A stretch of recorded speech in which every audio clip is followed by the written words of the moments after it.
El primer vodka asturiano es ya una realidad y tiene su origen en Vegadeo. Tras meses de intenso trabajo, Taxus ya está empezando a buscar su sitio en el mercado.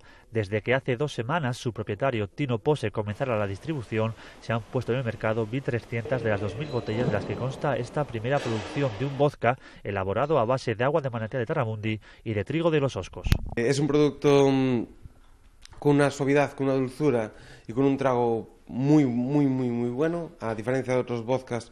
No rasca en el trago, sino que un trago pide otro trago. El occidente de Asturias y Galicia son los primeros puntos de venta de Taxus y su creador espera llegar a toda la cornisa cantábrica en poco tiempo. De hecho, trabaja ya en la producción de otras 2.000 botellas que saldrán a la venta próximamente. He comprobado que necesita mínimo 2 semanas y media para alcanzar ese punto de aromatización, esa dulzura y ese sabor de reposo. Entonces yo le dejo esas 3 semanas de reposo en las que estoy controlándolo y vigilándolo todo el tiempo al mismo tiempo. Mientras tanto, los primeros afortunados disfrutan de una bebida que dicen tiene muchas posibilidades. Está chapó. Suave, refrescante, como que te da vida, como que te despierta, como un café casi. Y encima es producto de la tierra. Me parece buenísimo, está muy suave, muy refrescante y perfecto.